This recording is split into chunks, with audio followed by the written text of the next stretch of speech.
तो मंच संचालन के लिए आए।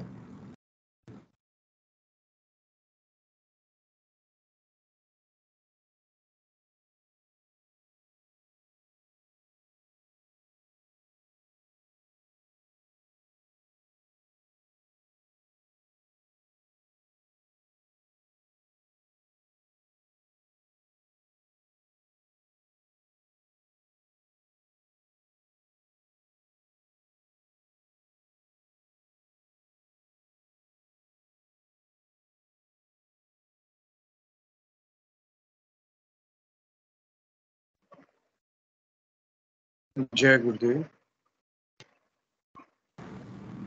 जय गुरुदेव पंकज गुरु भाई। आज आप मंच संजीव गुरु भाई मंच संचालन के लिए उपलब्ध नहीं हो पाएंगे अब, तो कोई और गुरु भाई जो भी मंच संचालित करना चाहे उनका स्वागत है। चौथमाल जी गुरु भाई अगर अवेलेबल हैं तो वो भी आ सकते हैं। चौथमल जी, गुरु भाई रामलाल जी भाई साहब या पी.के. सिंह जी भाई साहब, तो भी स्वेच्छा से गुरु मंच संचालन करना चाहें उनका स्वागत है।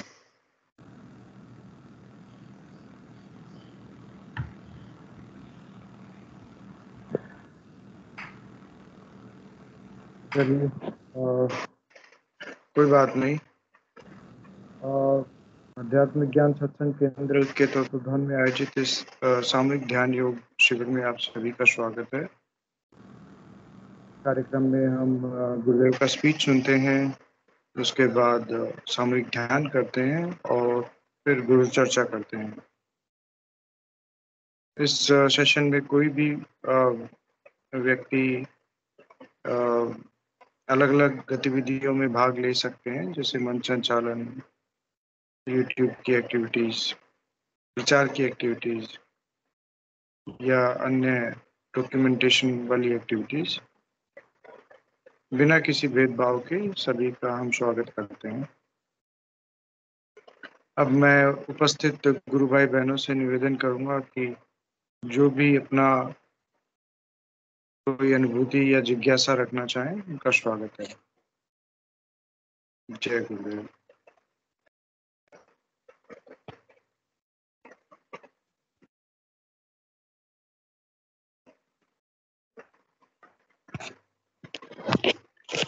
कानाराम जी भाई साहब, कानाराम जी सुथार।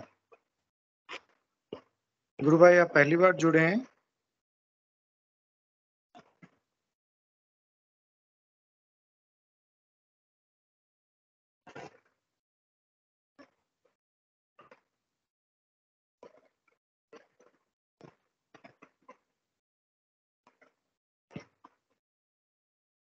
कोई और गुरु भाई बहन? जय गुरुदेव सर। जय गुरुदेव सर। जय गुरुदेव। जय गुरुदेव सर पहली बार में जुड़ा है, मैंने तो आगे की बार बात की हुई है। अच्छा, हाँ, कोई बात रखना चाहते हैं तो आपका स्वागत है गुरु भाई, यदि कोई अनुभव साझा करना चाहते हैं।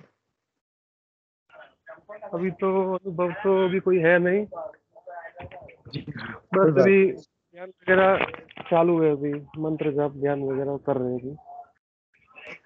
दूसरा तो कोई भी है नहीं। जी। हाँ, बस इतना ही सर। अभी कोई अनुभूति तो है नहीं, अभी कोई बताने में तो अभी कोई है नहीं अभी। हाँ जी, कोई बात हाँ, नहीं वैसे। जय गुरुदेव सर। जय जय।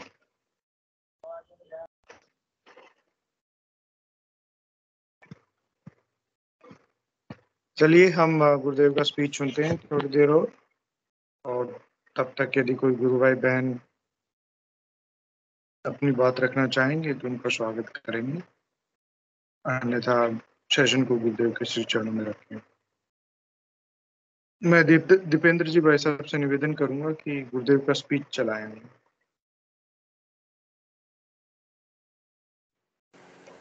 गुरु भाई मुझे 1 मिनट का टाइम दीजिए, मैं अभी नीचे आ गया था किसी काम से, मैं चला।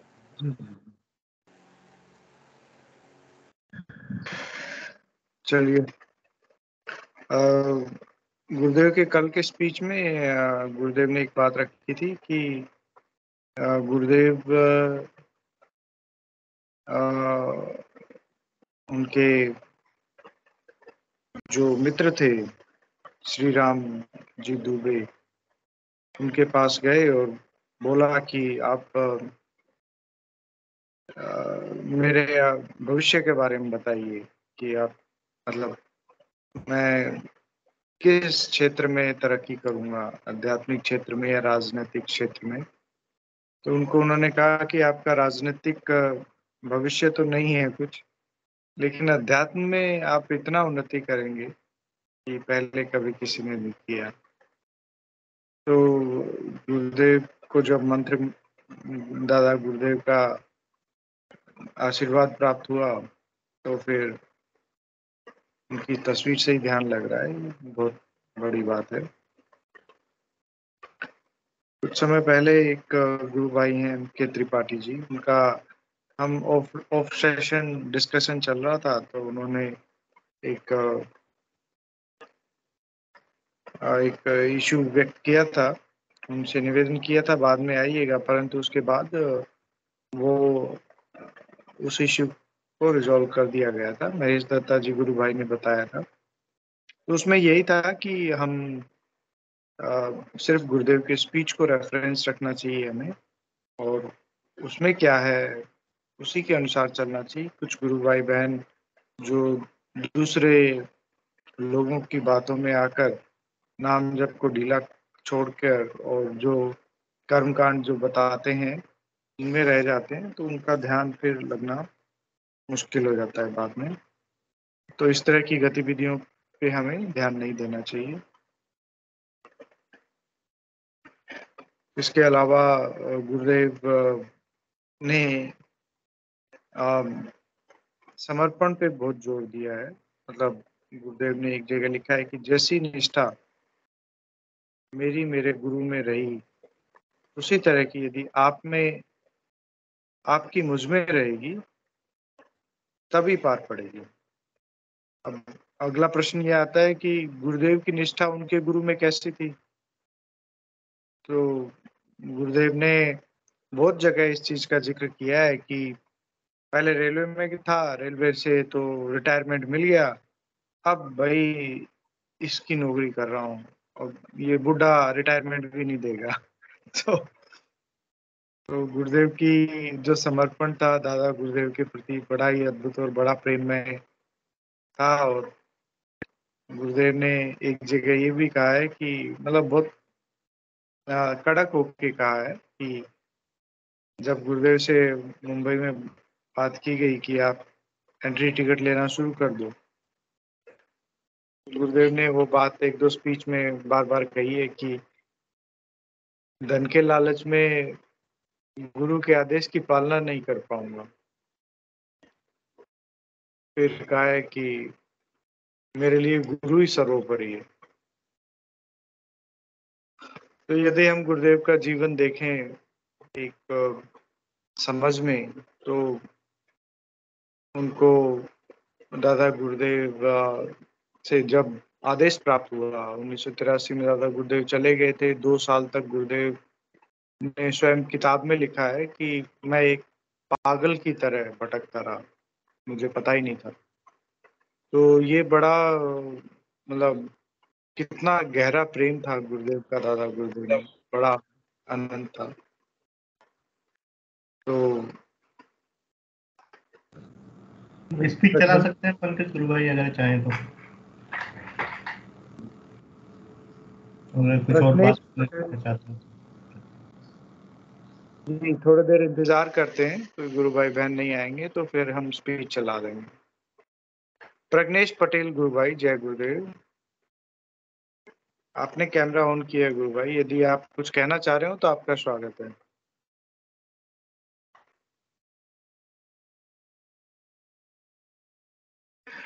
तो फिर गुरुदेव ने जैसे ही गुरुदेव को आदेश हुआ कि अब आगे का कार्य तुझे करना है, दादा गुरुदेव की समाधि पे गए और उन्होंने प्री मेच्योर रिटायरमेंट लिया, मतलब अपनी नौकरी छोड़ दी। आज के समय में यदि किसी की नौकरी चली जाती है तो बहुत चिंता का विषय हो जाता है, और हम सभी गुरुदेव से प्रार्थना करने लग जाते हैं कि गुरुदेव जल्दी से कोई दूसरी नौकरी लगवा दीजिए। परंतु स्वेच्छा से गुरुदेव ने अपनी नौकरी छोड़ी और इस कार्य को करने के लिए स्वयं एक किराए पे कमरा खुद ने ही लिया। उसका किराया भी गुरुदेव स्वयं ही भरते थे। अब इसके बाद अगर हम पारिवारिक पक्ष देखें गुरुदेव का, तो वहाँ से भी विरोध मिला कि उनके छोटे-छोटे लड़के ने, गुरुदेव स्पीच में बताते हैं, वो साइंस के स्टूडेंट थे, राजेंद्र जी, जो अभी हमारे अध्यक्ष, शाखा के अध्यक्ष हैं। उन्होंने बोला गुरुदेव को कि आप भी गुरु हैं, हमारे भी गुरुजी हैं। दरअसल साधारण बोलचाल भाषा में मास्टर को भी हम गुरुजी कहते थे, और अभी भी कहते हैं। काफ़ी जगह हम गुरुजी कहते हैं कि साइंस के गुरुजी, अपने इंग्लिश के गुरुजी। और तो उनको गुरुदेव ने, राजेंद्र जी ने बोला कि आप कौन, किस तरह के गुरु हो? हमारे स्कूल में या कॉलेज में प्रिंसिपल साहब दरवाजे के आगे खड़े रहते हैं, हम उनको नमस्कार ही नहीं करते और आगे से निकल जाते हैं। और आपके आगे तो 70-70, 80-80 साल के बुजुर्ग भी आके लंबी धोख देते हैं। तो गुरुदेव स्पीच में कहते हैं कि मैंने एक चुंबक पड़ा था पास में, पिन के पैकेट पे रख दिया, तो चिपक गई। तो गुरुदेव ने कहा, इस तरह मेरे में गुरुत्वाकर्षण आ गया है, जिसकी वजह से लोग मेरे सामने झुक रहे हैं। तो कहने का मतलब कि गुरुदेव के भौतिक जीवन में भी उनको पहले तो वैसे ही, जैसा गुरुदेव स्पीच में कहते हैं कि उस नौकरी में तो कभी मतलब बड़ा मुश्किल से जीवन व्यतीत हुआ, लेकिन जब गुरुदेव की नौकरी शुरू की तब कोई दिक्कत नहीं, मतलब दादा गुरुदेव की। तो गुरुदेव का कहने का मतलब कि पहले जीवन में वैसे ही उनके साथ बहुत समस्याएं थी, भौतिक समस्याएं, उसके ऊपर पारिवारिक समस्याएं, मतलब पारिवारिक विरोध भी कह सकते हैं, या यूं कह सकते हैं कि सपोर्ट ना होना, यदि विरोध नहीं था तो। और उसके इन सब के ऊपर नौकरी छोड़ देना और इस कार्य के लिए दृढ़ निश्चय होके आगे बढ़ना।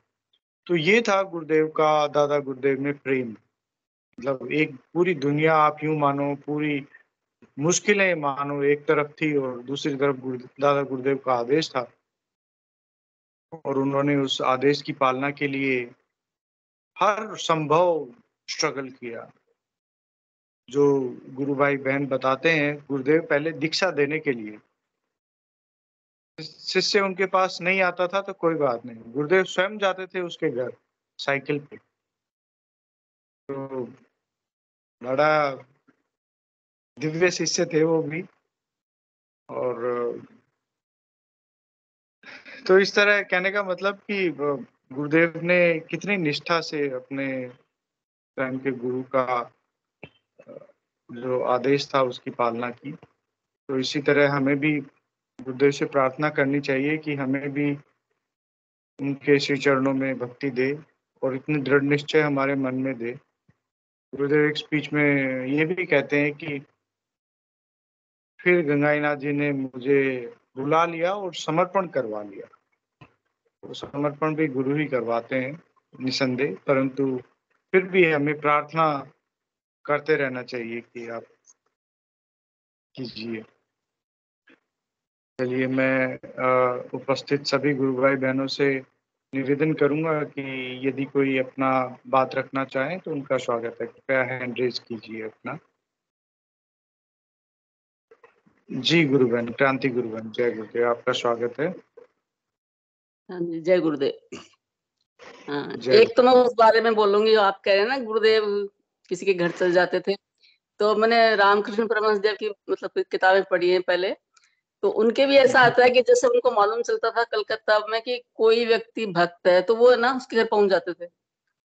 तो जी वो जी रानी रासमणि थी, जो कि उनका मतलब 30 रुपए महीने का उनका बांध रखा था, और उसी के मंदिर में वो पुजारी थे। तो उसके अच्छा। दामाद जो थे, हाँ, जो उसके दामाद थे रानी रासमणि के, तो वो उनके साथ जाया करते थे, जैसे अपने मोटर में लेके। तो हम्म। एक बार किसी व्यक्ति का मालूम चला कि भाई उसके कोई है, तो वो उसको लेके चले गए। और फिर जी। क्या होता है कि उस व्यक्ति के पास एक ही कमरा था, और उनके घर में कोई छोटा मोटा फंक्शन भी था उस दिन। अब वो अच्छा। बड़ा ना, मतलब उन दिनों फोन तो होते नहीं थे, बिना सूचना के पहुंच गए वो, तो वो बड़ा की करते हुए मूड हो गए, कहाँ बैठाऊं, क्या करूं। और हाँ वो ऐसा। रानी रासमणि का दामाद था, वो तो वैसे भी राजा था एक तरह से।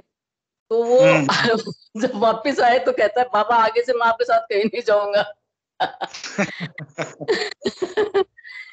और इस तरह से वो चल जाया करते थे। चलो ये तो हुई। दूसरी मैं बताती हूँ कि अब एक दिन स्पेस में एक गुरु भाई हैं, चंद्रवीर सिंह जी।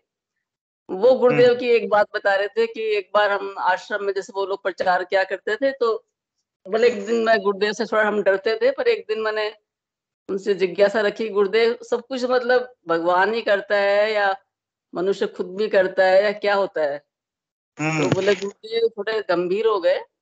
और फिर गुरुदेव कहते हैं कि तुलसी नर का क्या बड़ा, समय बड़ा बलवान।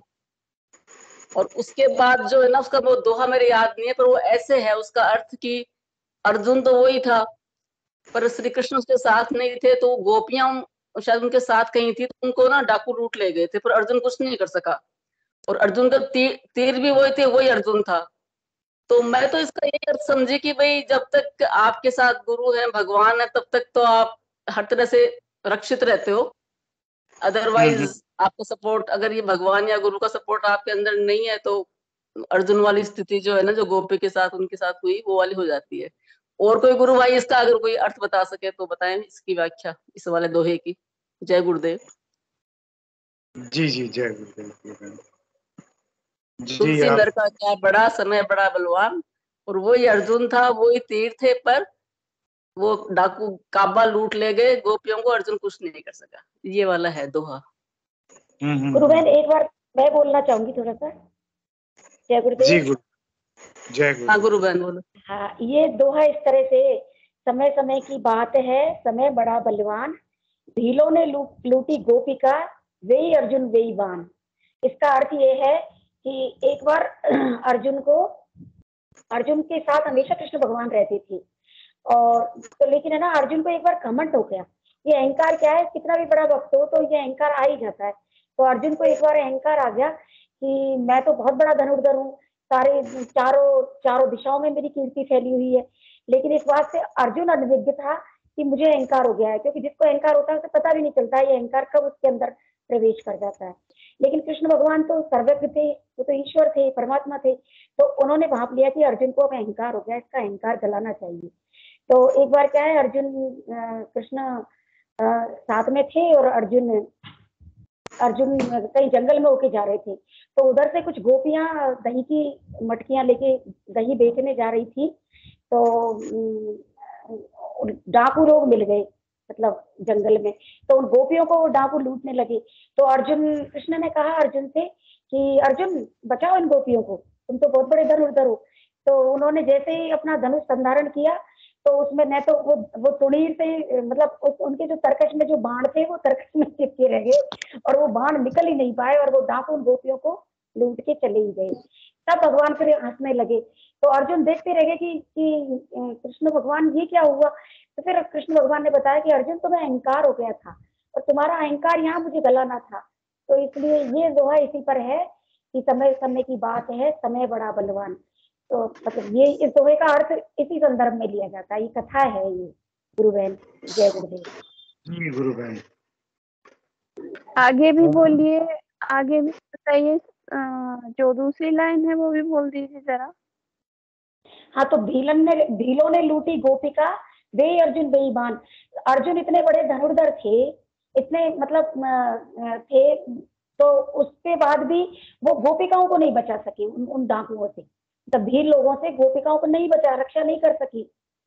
तो ये समय समय की बात है ना, कहाँ तो अर्जुन गांडीव धारण करके मतलब क्या उन्होंने महाभारत जीत लिया, और कहाँ उन गोपिकाओं को भी वो नहीं, मतलब डाकुओं से नहीं बचा पाए। तो ये समय समय की बात है, मतलब इस तरह से ये समझाया गया है। जय गुरुदेव।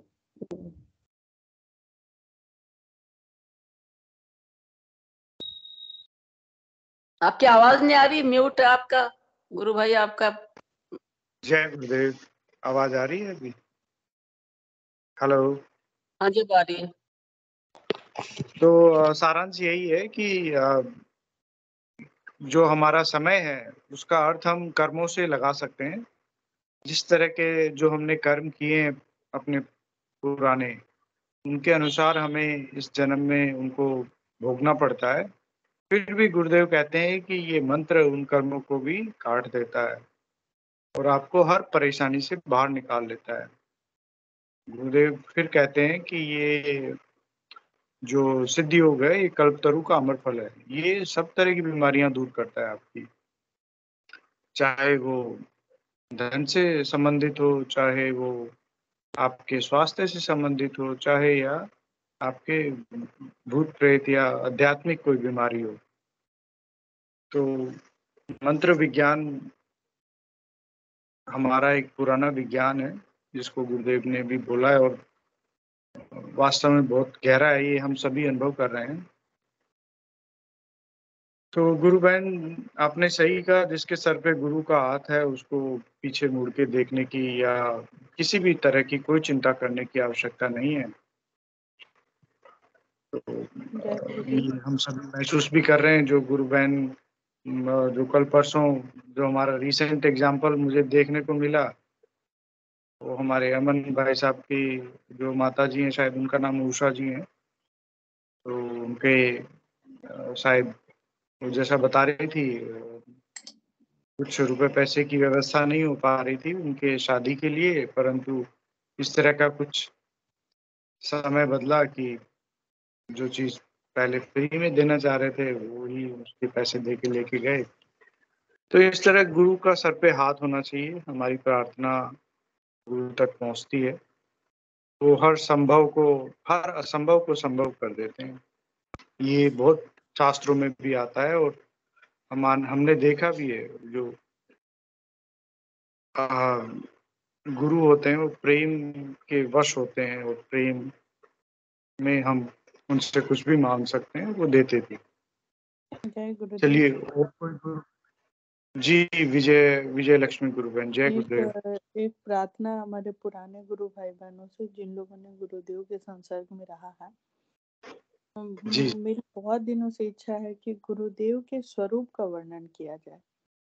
कैसे लगते थे वो देखने में, क्योंकि मेरा बेटा को हमेशा गुरुदेव ध्यान में देखते थे और वो बोलता है मम्मा वो मतलब बिल्कुल तुम देखोगी तो ऐसा दुनिया में कोई इंसान ही नहीं है, इतनी शाइनिंग है चेहरे पे और एक अलग सा ब्यूटी है, एक अलग सा ब्यूटी है। और मेरी आंखें तरस गई उन्हें देखने के लिए। तो हम तो देख नहीं पाते, इतनी दिव्यता मेरे में है नहीं, तो कोई तो वर्णन करो उनके बारे में। और क्या वो डे बाय डे और गोरे होते जा रहे थे, क्या हो रहा था पता नहीं, कुछ समझ में नहीं आ रहा हमको, कुछ समझ में नहीं आ रहा है उनके बारे में, हमको बहुत जानने का मन करता है। जी गुरु बहन, बहुत ही दिव्य बात रखी है आपने और सभी को आनंद आएगा। जो भी इस बात पे चर्चा करेंगे बड़ा आनंद आएगा वास्तव में। सुनीता गुरु बहन ने हैंड रेज किया है, आपका स्वागत है गुरु बहन। जय गुरुदेव। जय गुरुदेव सभी गुरु भाई बहनों को। जय जय गुरुदेव। अभी विजय लक्ष्मी बहन ने जो प्रश्न रखा है, तो इस विषय में एक मेरी अनुभूति है, बहुत ही रोमांचित करने वाली अनुभूति है, बहुत ही शानदार। मैं आज सोच रही थी कई दिनों से कि इस अनुभूति को मैं सेशन में सुनाऊंगी, तो आज गुरुदेव ने शायद मुझे मौका दिया है, तो मैं अपनी अनुभूति बता रही हूँ। मैं क्या है कि गवर्नमेंट टीचर हूँ, तो एक बार मैं 2010 में गुरुदेव से जुड़ी थी। तो उसके बाद लगभग ये 2014 की बात रही होगी कि उस समय तो क्या है, शुरू में गुरुदेव से जुड़े थे, डिप्रेशन पेशेंट थी तो बीमारी भी खत्म हो गई थी, तो बड़ा आनंद आता था उस समय, तो बहुत मतलब बहुत आनंद में रहते थे, हमेशा गुरुदेव के भावों में खोए रहते थे। मस्त रहते थे मतलब। तो एक बार स्पिरिचुअल साइंस जो पत्रिका निकलती है आश्रम से, तो वो पत्रिका में अक्सर क्या है कि जैसे घर में टाइम नहीं मिलता तो उसको अपने पर्स में रख के स्कूल ले जाया करती थी। तो वहां पर लंच में मैं उस पत्रिका को देख रही थी, तो उस पत्रिका को पढ़ने का प्रयास कर रही थी। उसका जो कवर फोटो था उसमें उस समय गुरुदेव बॉम्बे हॉस्पिटल एडमिट थे। जब गुरुदेव बीमार रहा करते थे तो गुरुदेव बॉम्बे हॉस्पिटल में एडमिट थे। तो हो सकता है उस मतलब वो जो फोटो था उसमें जो आश्रम में जोधपुर आश्रम में सेवादार गुरुदेव जी रहते थे, जेपी जी और रामू राम था। तो वो जेपी जी और रामू राम था तो शायद नहीं थे उसमें, मुझे ठीक से याद नहीं है, बस जेपी जी थे उसमें, मुझे अच्छे से याद है। और एक और कोई गुरु भाई थे। तो वो जैसे जैसे व्हील चेयर पे गुरुदेव बैठे थे, उनके साइड में वो सट एकदम सट के गुरुदेव को टच करके फोटो खिंचवा रखा था, और वो फोटो कवर फोटो लग रहा था उस पत्रिका में। तो पता नहीं मेरे मन में एक प्रश्न उठा, तो मैं गुरुदेव से मतलब अंतर में बातें करने लगी इस फोटो को देख के। कहा, गुरुदेव आप कहते हो कि मैं कल की अवतार हूँ, आप कल की अवतार हो गुरुदेव, तो ये लोग कितने भाग्यशाली हैं जो आपको टच करके मतलब ईश्वर को टच, इन्होंने ईश्वर को मतलब हाथ लगाया है, मतलब टच करके फोटो खिंचवा रहे हैं, ये तो बहुत भाग्यशाली है गुरुदेव। और फिर मेरे मन में एक और प्रश्न आया कि गुरुदेव मैं तो आपकी एक मतलब सूक्ष्म सी मतलब एक साधारण सी शिष्या हूँ, और पता नहीं आपने मुझे शिष्य स्वीकार किया भी है या नहीं गुरुदेव, और मैं तो कभी मुझे ये सौभाग्य प्राप्त ही नहीं होगा गुरुदेव। इतनी सारे लोगों की भीड़ में मैं तो कभी गुरु पूर्णिमा पे जाया करती हूँ गुरुदेव आपके दर्शन करने, और वहां इतने लोगों में कहाँ मुझे पहचानोगे गुरुदेव आप, क्या कितने सारी भीड़ में क्या जानोगे कि ये मेरी शिष्या है। और फिर पता नहीं मेरी आंखें भर आई। तो गुरुदेव आप तो अपने आप को कल की अवतार कहते हो। बस ये मेरे गुरुदेव से अंतर में प्रश्न मतलब सवाल जवाब चल रहा था। फिर उसके बाद मैंने वो पत्रिका पढ़ ली और वो रख दी, और उसको मैं उस वाक्य को भूल ही गई थी एक तरीके से। उस क्षण को मैं भूल गई थी कि मैंने गुरुदेव से कभी इस तरह का प्रश्न भी किया होगा। लेकिन देखिए गुरुदेव ने ऐसा घटनाक्रम रचा कि मेरी बच्ची सीए कर रही थी उस समय, तो वो क्या डिप्रेशन में आ गई, और गुरुदेव का ध्यान भी करती थी वो, लेकिन उसके बावजूद भी वो डिप्रेस मतलब होम सिकनेस उसको हो गई, और वो सब छोड़ छाड़ के घर आ गई। जब वो घर आ गई तो मैं बहुत विचलित हो गई कि गुरुदेव ये क्या हुआ, बच्ची भी ध्यान करती है, मंत्र जाप करती है, मैं भी करती हूँ, और उसके बाद ये बच्ची अपना मतलब कैरियर छोड़ के आ गई। तो उसके बाद हमारे मदन जी गुरु भाई हैं गंगापुर सिटी से, मैं गंगापुर सिटी से ही हूँ, मेरा मायका है गंगापुर सिटी। तो वहाँ हाँ, तो वो मदन जी गुरु भाई के मैं टच में थी, तो उनको मैंने घर पर बुलाया। तो वो 2 दिन करीबन हमारे घर पर भी रुके, और उन्होंने हमको एक ही सजेस्ट किया कि आप यदि संभव हो तो कैमरा ऑन कीजिए। आपकी वाणी बहुत दिव्य है, यदि कंफर्टेबल हो तो कीजिए, अन्यथा कोई बात नहीं, कहते रहिए। ठीक है गुरु भाई, कर लेती हूँ कैमरा। तो जय गुरुदेव। तो उस समय क्या है, मदन जी को बुलाया, तो मदन जी ने हमें ये सजेस्ट किया कि बच्ची पर हो सकता है कोई नेगेटिविटी का हमला है, तो अपन इसको जामसर ले चले और गुरुदेव के दर्शन करा के लाएं। मैंने कहा जैसा आप उचित समझे। अब फिर हमने क्या है, प्रोग्राम भी वो हम तो होते ही कौन है प्रोग्राम बनाने वाले, वो गुरुदेव ने ही वो प्रोग्राम फिक्स किया। तो उसमें हम करीबन 8-9 कैंडिडेट थे, मतलब ऐसा प्रोग्राम गुरुदेव ने सेट किया कि उसमें ये रजनी गोयल जी जो गुरु बहन है हमारे सेशन में जुड़ती है, ये मेरी भाभी लगती है, एक बुआ की बेटी की बहू है। तो हाँ, तो मैंने इनको कांटेक्ट किया, मगर आपको चलना चाहो गुरुदेव की दर्शन करने कि चलेंगे दीदी, आप रिजर्वेशन करा दीजिए। फिर हमने सब लोगों का ऐसे करके, इनकी मदर में रजनी जी गई, इनकी मदर थी, और मेरी खुद की रियल भाभी थी, उनकी भी भाभी थी, इस तरह करके। और जेंट्सों में सिर्फ एक मदन जी थे हमारे साथ, बाकी हम 8-9 कैंडिडेट रहे होंगे। तो हम इस तरह से पहले तो हम जामसर हम गए थे, फिर जामसर नहीं गए थे उस समय, हम जामसर नहीं गए, हम जोधपुर ही गए थे डायरेक्ट। और जोधपुर गए तो फिर क्या हुआ कि रात को हमको बहुत लेट पहुंचे, तो मदन जी ने कहा कि रात को आश्रम में जाना उचित नहीं रहेगा, तो अपन किसी गुरु भाई बहन का घर तलाशते हैं। मगर भाई हम तो कुछ जानते नहीं, हम तो आपके पीछे पीछे चल रहे हैं, आप जैसा उचित समझो। तो फिर मदन जी ने कहा कि ये गुरु बहन है प्रेम कुमारी मीना, उनसे कांटेक्ट करता हूँ, और हो सकता है अगर वो परमिशन दे दे तो हम नाइट स्टे उनके घर कर लेंगे। मगर ठीक है। फिर उनको जैसे ही रात को फोन किया तो उन्होंने जल्दी से यस कर दिया फिर हम उनकी रात को उनके घर रुके। बड़ा उनके घर बहुत अच्छा, हमें बहुत अच्छा मतलब मेहमान नवाजी की उन्होंने हमारी की। गुरु जी के शिष्य आए हमारे लिए तो गुरुदेव ही आ गए इस तरह से उन्होंने। फिर दूसरे दिन जैसे ही हम आश्रम पहुंचे तो आश्रम में उस समय उस आश्रम में गुरुदेव नहीं रहा करते थे। जोधपुर आश्रम में वो अपने परिवार के अपने बेटे के साथ किराए की रेंट वाले घर में रहा करते थे। जी हाँ जी जी। हाँ, तो फिर जब गुरुदेव हम लोग नहा धो के फ्री वहाँ गुरु बहन के घर से ही नहा धो के गए थे। जब जैसे ही उस दिन शायद गुरुवार ही रहा होगा क्योंकि काफी भक्त लोग काफी शिष्यगण आए थे गुरुदेव के दर्शन करने। तो गुरुदेव आ गए और मुझे क्या है उन दिनों इतनी योगी क्रियाएं होती थी गुरु भाई कि मैं आश्रम के गेट पर जैसे ही पैर रखती थी तो चीखना चिल्लाना शुरू हो जाता था, सीटियां बजने लग जाती थी। मतलब मैं अपने आपे में नहीं रहती थी, पता नहीं मुझे गुरुदेव ही संभालते थे, इतना बहुत ज्यादा योगी क्रिया होती थी। तो मुझे तो वो आश्रम के गेट से ही स्टार्ट हो गई। फिर तो मुझे ये समझ लो कि ये तो चेतन क्रिया है, तुमको पता तो रहता ही कि अपने अंदर क्या हो रहा है। तो उस हॉल में पूरे हॉल में इतनी योगिक क्रियाएं होती रही। मुझे गुरुदेव आए अपने व्हाइट जो उनके पास गाड़ी थी उसमें गुरुदेव आए। उस समय गुरुदेव बोलते भी थे, बाद में जी जी। गुरुदेव मोहन उठे, उसके बाद गुरुदेव मोहन उठे। तो गुरुदेव आके आसन ग्रहण किया, सब लोगों ने गुरुदेव के दर्शन किए। और लेकिन मेरी योगिक क्रियाएं बंद होने का नाम नहीं ले रही। पूरे हॉल में इधर से इधर पलटी मारना, और मुझे पता था और मैं प्रार्थना कर रही थी बाबा गुरुदेव अब तो मुझे दर्शनों का मुझे चरण स्पर्श का सौभाग्य प्रदान कीजिए, और कम से कम ज्यादा नहीं तो मुझे चरण स्पर्श तो करने दीजिए गुरुदेव, इसकी योगिक क्रियाएं तो बंद ही नहीं हो रही। लेकिन पता नहीं गुरुदेव को क्या मंजूर था। लगभग 70-72 आदमी उस हॉल में रहे होंगे। तो उन सबने अच्छा। गुरुदेव के हाँ बिल्कुल उन सबने गुरुदेव के दर्शन चरण स्पर्श कर लिए। फिर मैंने गुरुदेव को प्रार्थना करी, मैं गुरुदेव आप तो सारे लोग फ्री हो चुके हैं, मुझे तो दर्शन मुझे तो चरण स्पर्श का सौभाग्य दीजिए। तब गुरुदेव ने जैसे ही अब फिर पता नहीं कैसे ही मैं खड़ी हुई और लड़खड़ाते ही कदमों से अब हमारे यहाँ ये क्या है वो नारियल रख के ले गई थी घर से नारियल, तो वो उठाया। और बच्ची ने भी उस मेरी जो बच्ची थी उसने भी दर्शन उस समय गुरुदेव के चरण स्पर्श नहीं किए कि मम्मी के साथ ही करूंगी। फिर मैंने बच्ची को भी कहा कि चलो बेटा दर्शन गुरुदेव के चरण स्पर्श करते। अब जैसे ही भाई साहब मैं गुरुदेव के नजदीक जाऊं वो नारियल हाथ में, और सीटियां इतनी तेज शुरू हो गई, फिर से योगी क्रिया शुरू हो गई और मेरे हाथ पर लड़खड़ा, मतलब मेरा शरीर मेरे काबू में नहीं कि मैं क्या करूं। फिर मैं जैसे ही गुरुदेव के नजदीक पहुंची इतनी तेज तेज सीटियां शुरू हो गई, और मैं गुरुदेव के नजदीक जाती जाऊं और वो रामू राम सा सीटियां जैसे बज रही ना, तो रामू राम सा ने मुझे हाथ से रोका कि आप नजदीक मत आओ गुरुदेव के, मतलब सीटियां मत बजाओ, आप हो हल्ला मत करो। लेकिन गुरुदेव ने क्या किया, गुरुदेव ने मेरी कंडीशन देखा, पता नहीं वो तो कल की अवतार है, उनको तो मेरे प्रश्न का जवाब देना था, मेरे प्रश्नों का उत्तर देना था।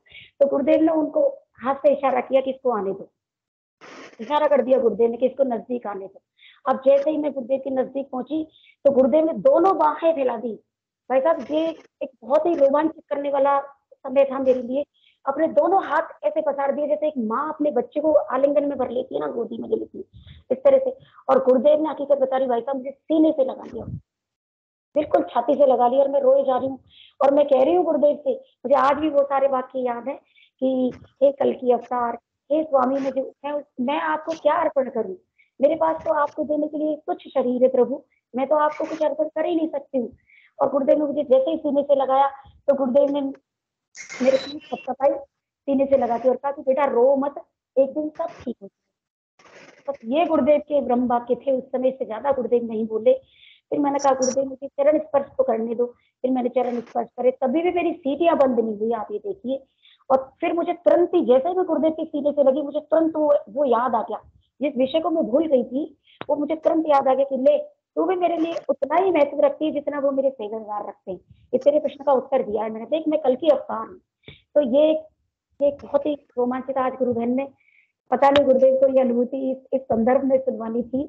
मैं सोच रही थी इस अनुभूति को मैं सुनाऊंगी एक दिन सेशन में, लेकिन शायद गुरु बहन के माध्यम से गुरुदेव ने मुझे आज सौभाग्य प्रदान किया कि मैं आप सब लोगों की अनुभूति को शायद वो देखने में कैसे लगते थे, देखने में ये बहुत बताइए ना। सुंदर, बहुत अच्छा। गुरुदेव का इतना आभा में इतना स्वर्ण, एकदम लाल टमाटर जैसे चेहरा था गुरुदेव का, बिल्कुल लाल चेहरा था एकदम।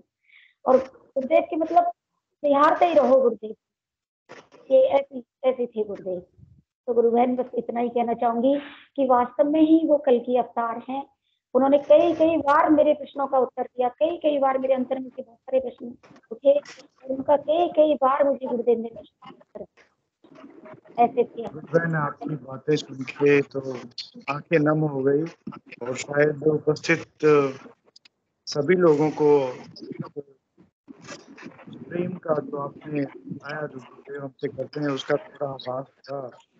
मतलब हमने तो सिर्फ फल मांगा था, गुरुदेव ने आपको पूरा बाहों में ले लिया। बहुत बहुत दिव्य बात रही है बहन, और ये मैंने भी अनुभव किया है। गुरुदेव हमारा गुरुदेव स्पीच में भी कहते हैं ये मूक भाषा का आदान प्रदान है, काम की जरूरत नहीं है, जो मन से गुरुदेव के पास। साधना गुरु बहन कुछ कहना चाह रही हैं, उनका स्वागत है गुरु बहन। साधना गुरु बहन, जय गुरुदेव। हाँ जी, जय गुरुदेव। जय वैसे तो गुरुदेव। मेरी थोड़ी तबीयत ठीक नहीं है, लेकिन जब ये गुरुदेव के प्रति जो हाँ, आज विजय लक्ष्मी जी गुरु बहन ने बहुत सुंदर प्रश्न किया है। ये इस पे टॉपिक छिड़ा है ना, तो मन नहीं मान रहा। जी एक बार क्या हुआ, हाँ जी जी जी बिल्कुल। एक बार या फिर गुरुदेव का बर्थडे था, ये मुझे याद नहीं है, मैं गई हुई थी। तो क्या हुआ था कि गुरुदेव की जो दिव्यता थी, अलौकिकता थी, उसको मतलब वो चेहरे से अपनी आंखें हटती नहीं थी। तो पता नहीं वो मन के भावों को गुरुदेव तो है ना पढ़ लेते हैं। तो वो देखते देखते देखते देखते मन मन मुग्ध हो जाना, वो चीज रहती है ना, किसी की तरफ देखने की इच्छा न करना। तो उसी बीच में गुरुदेव बोलते हैं अपने चेहरे पे हाथ ले जाते हुए कि मैं 84 साल का हो गया हूँ, मेरे चेहरे पे अभी तक झुर्रियां नहीं पड़ी। आपने स्पीच में भी सुना होगा, है ना, आपने स्पीच में भी गुरुदेव का सुना है, ये वाक्य बोला है गुरुदेव ने। और मैं तो सामने सुना है मैंने, गुरुदेव के सामने। मैं 84 साल का हो गया हूँ, मेरे चेहरे पे अभी तक झुर्रियां नहीं है, लोगों के झुर्रियां पड़ जाती हैं। ठीक है, ये बात वहां सुनी मैंने, और सुनने के बाद में मैं घर आ गई और वो बाकी मुझे याद रहा बड़े अच्छे ढंग से। तो घर में मैं पार्लर का काम करती थी और उसी दौरान मेरे माइंड में ये चीज चलती थी, मैं तो सबके काम करती हूँ पर मैं अपना स्वयं का कुछ नहीं कर पाती हूँ। और मेरा खुद का इतना मतलब उस समय नया नया था, तो शरीर भी आज की तरह ही था उस समय मेरा। तो क्या हुआ कि मन में ये सब विचार चल रहे थे कि मेरा तो कुछ भी नहीं हो पाता। तो ये बात चलते चलते 10-15 दिन हो जाते हैं और 10-15 दिन बाद मेरे साथ क्या होता है कि ऑटोमेटिकली मेरे हाथ चेहरे पे उठते हैं और बिल्कुल मसाज होना शुरू हो जाती है। मसाज होना शुरू हो जाती है, हाँ जी। और मसाज उस दिन हुई और अर्ली मॉर्निंग सुबह सुबह मैं पार्लर मुझे जाना था और साइड में बगल में एक किराए पे रहते थे, उन्होंने कहा कि मेरा ना आईब्रो बना के जाना आप पार्लर जाने से पहले। मैंने कहा ठीक है। तो मैं उनके पास गई तो वो कहती हैं, साधना क्या बात है, आज आपने ब्लीच की है क्या? मैं बहुत चचकी रह गई, पर मेरा दिमाग उस टाइम वो नहीं गया कि मेरे ध्यान में ये चीज हुई है। और मैंने अपनी शक्ल शीशे में भी नहीं देखी थी। मैंने कहा नहीं यार, ऐसा कुछ नहीं किया मैं, अब मेरे चेहरे पे कोई भी चीज सूट नहीं करती, इसलिए मैं कुछ नहीं करती। नहीं मान ही नहीं सकते, या तो आपने फेशियल किया है या ब्लीच की है। मैंने कहा मत मानो, लेकिन मैंने ऐसा कुछ भी नहीं किया है। फिर क्या होता है, फिर मैं पार्लर में जाती हूँ। पार्लर में क्या है, एक मैनेजर की मिसेज मेरे यहाँ पर डे आया करती थी, वो 1-2 घंटे मेरे पास समय बिताती थी। तो वो आते ही देखती है मुझे और कहती है, अरे वाह, आज तो बड़ी खिलखिली नजर आ रही है, आज तो बड़ी शाइनिंग है चेहरे पे, ब्लीच की है या फेशियल किया है? और दूसरी बात एक और कही कि तेरी आंखों में काजल है। मैंने कहा पागल हो क्या, मेरी छोटी छोटी आंखें, मेरी आंखों में कोई काजल वाजल अच्छा नहीं लगता, मैं कुछ भी नहीं करती चेहरे पे। तो उस 2 जगह टोकी गई, फिर मैंने क्या किया, वो परमानेंट मेरे चेहरे पे होने लग गई, मसाज परमानेंट। अब मैं देखती थी कि जैसे ही वो चीज़ हो जाती थी, उसके बाद में मेरे चेहरे पे जो रौनक आती थी, जो दिव्यता आती थी, कि बेटी कहती थी, "मम्मा आप कितने सुंदर दिख रहे हो, आप देखना तो सही।" तो फिर मैं गुरुदेव से कहती थी, मैं गुरुदेव से उँगली उठाते हुए गुरुदेव से कहती थी, "अब समझ में आई आपकी सुंदरता का राज।" आपकी सुंदरता का राज ये है, वो चीज़ आज भी होती है। मेरी तबीयत खराब होने के बावजूद भी आज भी मेरे मतलब चेहरे पे सिकन नहीं पड़ती है, क्योंकि वो परमानेंट रहती है। लेकिन एक चीज़ मैं कहती हूँ गुरुदेव से, गुरुदेव आप तो 84 साल और 90 साल के हो गए थे, उसके बाद भी आपकी चेहरे की चमक नहीं गई थी। तो हम बुढ़े कैसे हो सकते हैं? मुझे बुढ़ा नहीं होना है, आप ध्यान रखिएगा, मुझे बुढ़ा नहीं होना है कभी भी। क्योंकि आपके बच्चे हैं हम, और जब पिता के बच्चे जैसे पिता वैसा बच्चा होना ही चाहिए ना। तो ये मेरा उनसे आग्रह रहता है। तो वो दिव्यता, वो अलौकिकता मुझे आज भी नज़र आती है, और वो सुंदरता जो है ना गुरुदेव की, किसी में भी नज़र नहीं आती, किसी में भी। इतनी सुंदर थी गुरुदेव। ये तो मैंने अपनी आँखों से देखा है, ये नहीं कह सकते, या हमारी आँखों की कहते हैं ना, हमारे दृष्टिकोण ऐसा है, दृष्टिकोण ऐसा नहीं है, गुरुदेव थे ऐसे। इतने सुंदर थे, इतने दिव्य थे। जी, ये तो मेरा अनुभव रहा है। बहुत सुंदर बात बताई है गुरु बहन आपने, और सभी को गुरुदेव की सुंदरता का सीक्रेट पता लगा आपके माध्यम से। जी, आज भी मैं ध्यान करती हूँ तो वही चीज़ आज भी होती है, पर वही है ना, चेहरे में जितनी क्षमता होगी उतना ही तो बाहर निकल के आएगा ना। उस समय ध्यान करते-करते नया-नया था, 6-7 साल तक इतनी पिंकनेस रही थी मेरे चेहरे पे। फिर तो वो है ना, पूर्वजन्म के संस्कार आड़े आ जाते हैं, ये सब वो, तो उसके कारण से थोड़ा-सा, लेकिन फिर भी ये कहूँगी कि उसके बावजूद भी मेरी बेटी कह देती है, "मम्मा अगर ऐसा कोई और व्यक्ति होता ना, तो वो लगता कि हाँ 50-60 साल का उनकी उम्र का है।" तो ये है सही कहा गुरु बहन। पिता का कमाल। जी, और गुरुदेव की बातें तो जितनी करें उतनी कम है। और गुरु बहन ने जैसा बताया कि गुरुदेव 84 साल का उनका एक वीडियो भी है कि हाँ, हाँ। 84 उनका जन्म दिवस का है। तो गुरुदेव कहते हैं, तुम जन्मदिन मना रहे हो, अब तो आगे वाले उत्सव की तैयारी हो रही है। तो ये बात सत्य है कि गुरुदेव मतलब एक और वीडियो है, उसमें स्पष्ट वो हाथ अपना चेहरे पे ले जाते हुए कहते हैं। ये मैंने अपनी आँखों से देखा हुआ है। मैं जी, 84 साल का क्या हूँ, मेरे चेहरे पे अभी तक कोई झुर्री नहीं है। बड़े भोले भाव से, बड़े मतलब स्मूथली शब्दों को जैसे ढरकाना नहीं बोलते, गाड़ी स्लोली ढरकती है, इस तरह से जी। उन्होंने पहले ही बाकी उनके ये थे बैठने के बाद में।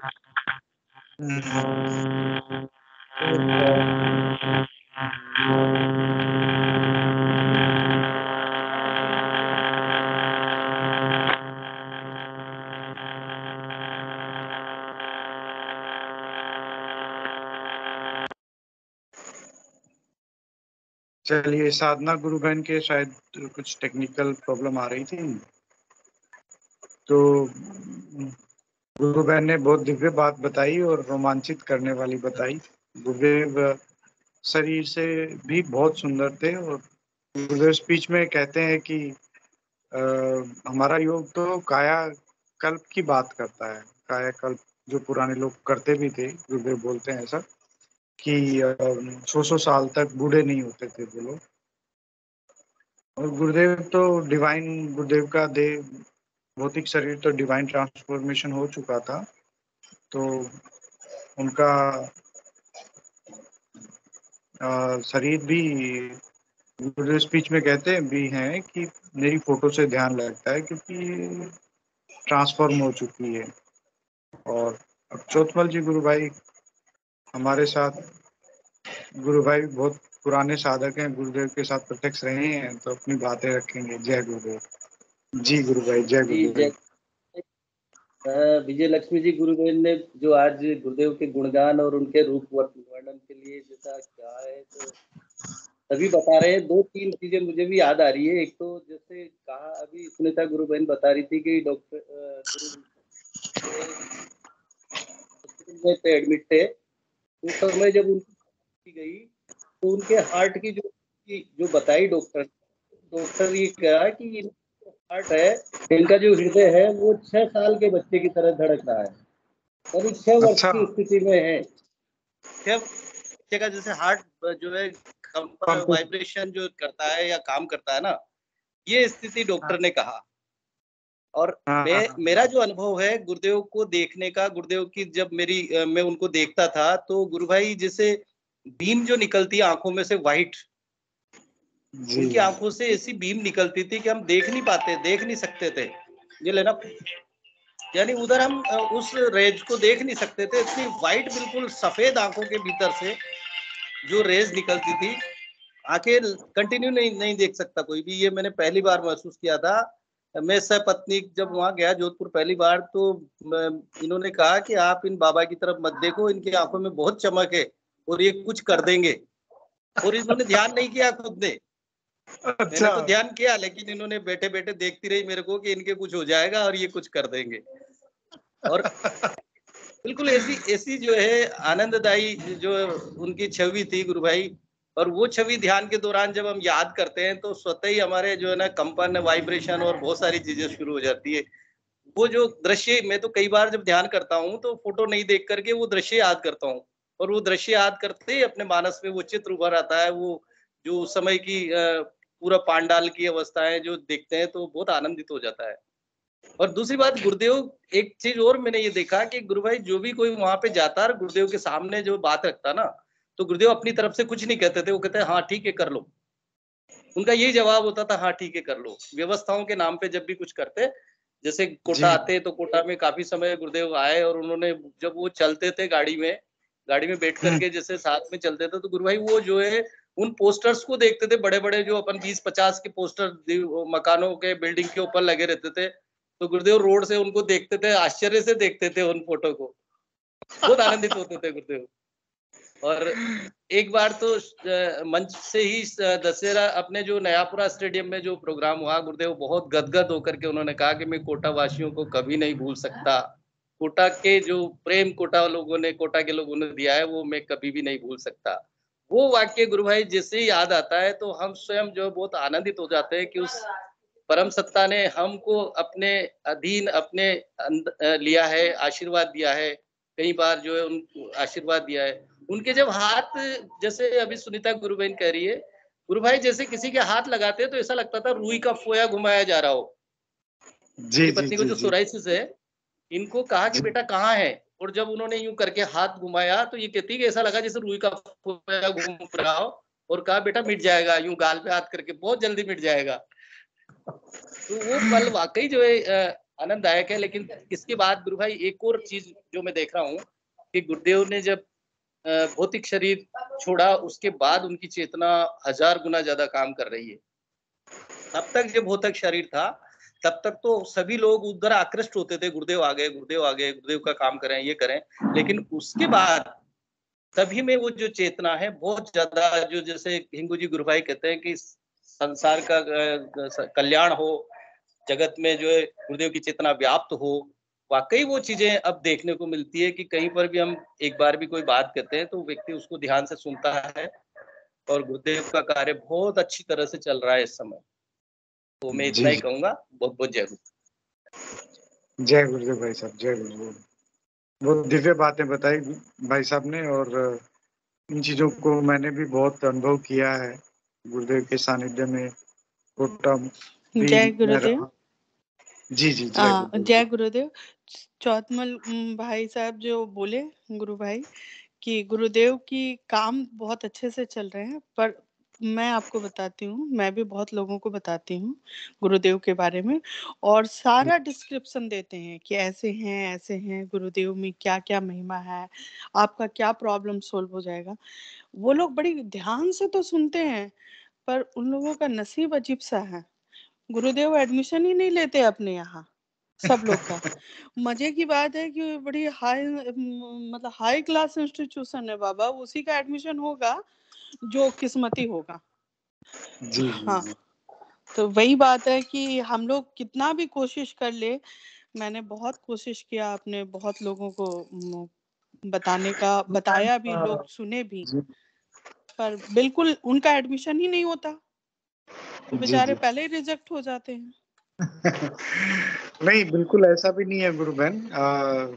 मुझे ऐसा लगता है कि कई बार समय आने पे ही उसको क्लिक होता है चीजें। और आप आपने इस सेशन में भी सुना होगा, गुरु भाई बहनों को 5-6 साल बीत जाते हैं, तब उनको कुछ प्रॉब्लम आती है, तब उनको पीछे याद आता है कि अरे एड्स का इलाज तो एक जगह तो होता है, कौन सी जगह है वो? कैंसर का इलाज एक जगह तो होता है, कौन सी जगह है? शायद मैंने सुना है कहीं। तो वो पीछे जाते हैं फिर उनको याद आता है। ये मैंने एक उदाहरण दिया। तो हमारा कोई भी स्टेप बिना बिना उद्देश्य के नहीं होता गुरु बहन। हम जिसको भी इस संसार में कुछ भी चीज गुरुदेव की बिना मर्जी के नहीं होती, बिना किसी साइंस के नहीं होती। हर चीज के पीछे एक साइंस होती है जो हमें अभी नहीं पता है, परंतु शायद समय के साथ हर चीज का खुलासा होगा।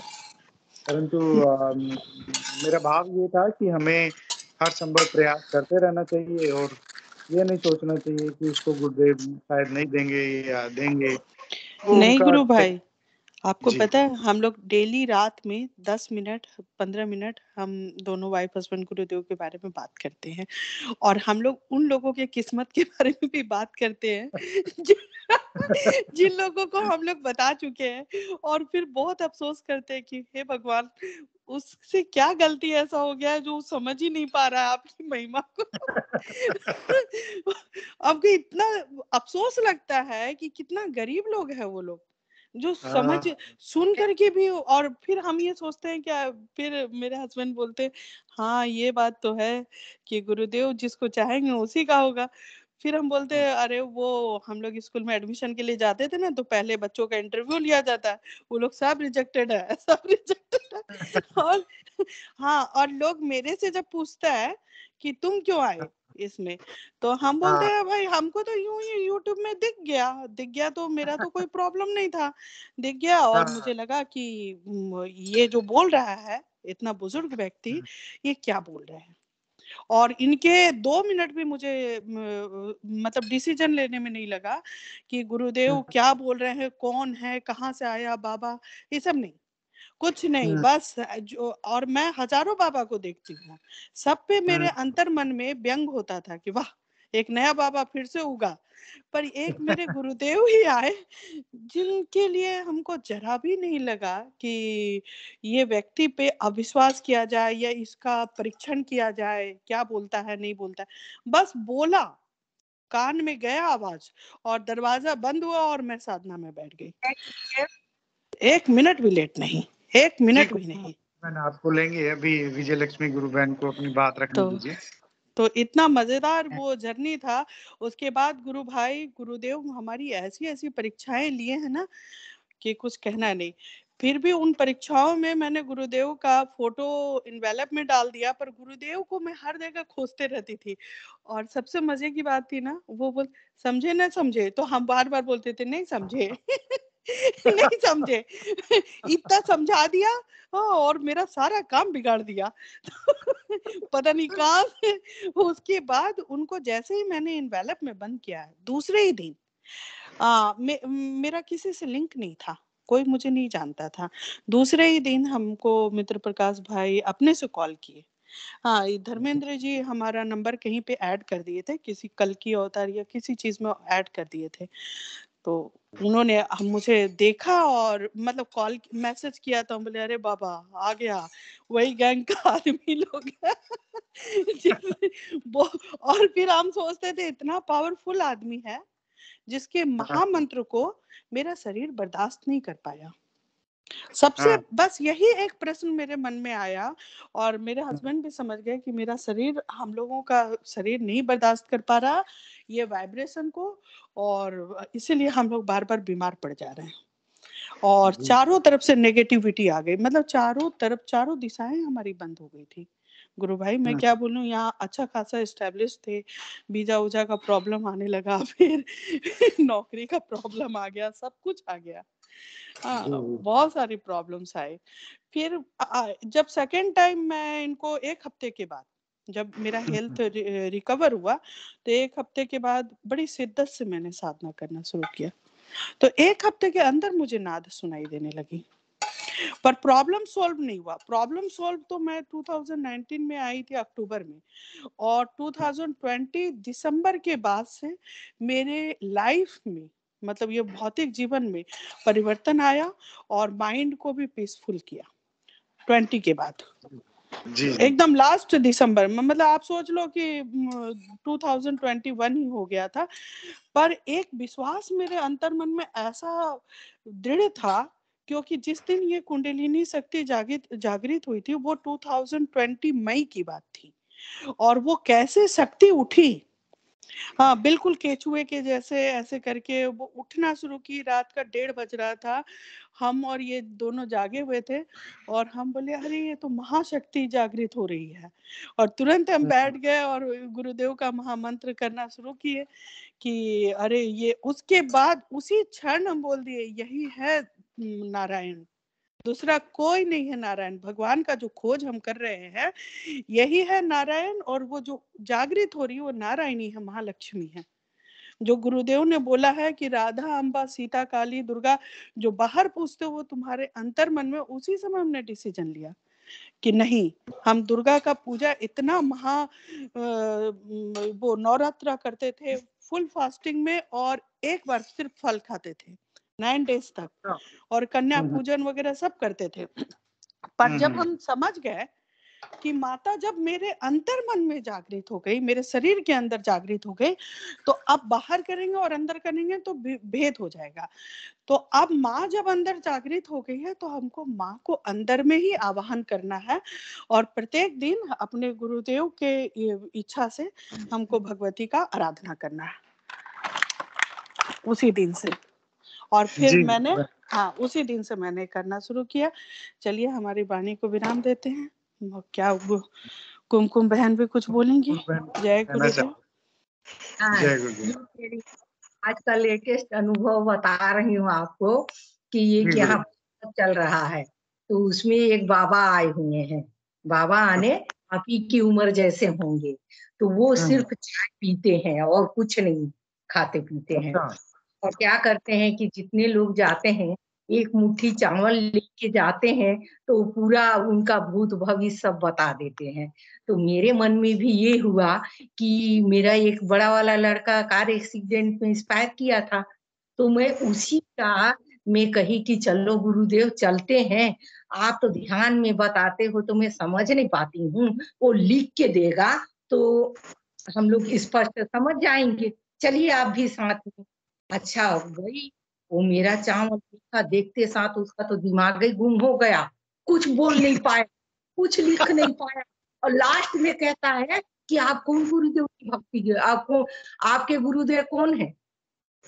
अच्छा, भक्ति करते हैं, कौन गुरुदेव के भक्त हैं? मैं तो गई कि मैं गुरुदेव से लेके गुरुदेव को साथ में लेके गई थी कि आप चलिए साथ, मैं अकेले नहीं जाऊंगी। अब आप जो ध्यान में दिखाते हो तो हमें तो ज्ञान दिए ही नहीं हो, हम समझे ही नहीं पाते हैं। अब क्या क्या बता देते हो, क्या दिखा देते हो, इसके मायने क्या होता है, इसका अर्थ क्या होता है, हम समझ नहीं पाते। अब वो लिख के देगा तो आप भी देख लेना, हम भी देख लेंगे कि क्या कारण से ऐसा हुआ। 3 महीना ही भाई शादी किए हुआ था उसका, और लड़के ने हमें तीरथ घुमा के लाया था। जब कर रही थी बहू तो चली गई, दिसंबर में शादी हुआ, जनवरी फरवरी मार्च अप्रैल में जैसे आई, 3 महीने का इंटर्नशिप बचा था उसका, तो मार्च में आई, अप्रैल में आई। तो नवरात्रि करके लड़का से हम बोले भाई तुम लोग जाओ कहीं घूम आओ, बीडीएस था, छोटा वाला एमबीबीएस है। तो मैं कहीं घूम यहाँ, तो बोलता है नहीं मम्मी ऐसा करते हैं, चलो सब कोई साथ चलते हैं, तीरथ घूम आते हैं। तो सिड्डी वाले साईं बाबा, नासिक, शनि देव और कहाँ कहाँ घुमा के लाया हम लोग को, लाया। और दूसरे दिन क्लिनिक गया, और क्लिनिक से आते समय रात को एक्सीडेंट हो गया, खत्म। तो मेरे मन में ये टीस लगा रहता है। लेकिन आज मैं देखी कि मेरे को देखते ही बाबा ने अपना सब होश आवाज गुम गवा, सबको बता रहा है, सबका आपको ये तारीख ये हुआ, ये तारीख का जन्म है, ये तारीख। मेरे को देखते कुछ नहीं बोल पाया। अच्छा। तो ये ताजुब की बात है। लास्ट में पूछता है कि आपके गुरु, हाँ, लास्ट में पूछता है आपके गुरु कौन है, तो मैं बताई मेरे गुरु ये हैं। कहाँ रहते हैं, मैं कहे समाधिस्थ हो गए हैं राजस्थान।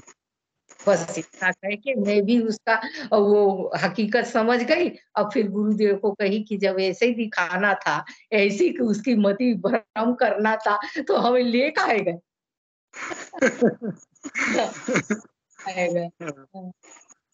अरे हम देखे सब कह रहे हैं, अचंभा बात है मैडम, आपको ही नहीं बताया, बाकी सबको क्यों ऐसा बताया। मैं कहे क्या मालूम भाई। हाँ, तो फिर वहां पे एक दो लड़कियां आई थी, मैं कही अरे तुम कहाँ लगी हो, लो हम गुरु का फोटो और ये पॉम्पलेट दे रहे हैं, आश्रम से मंगाए थे, हम पैसा भेज दिए थे आश्रम में। तो हम कहे हम कहाँ छपाएंगे, हम तो नौकर के भरोसे रहते हैं। एक बार हम 2 बार छपवा चुके और न्यूज़पेपर में डलवा चुके हैं जी।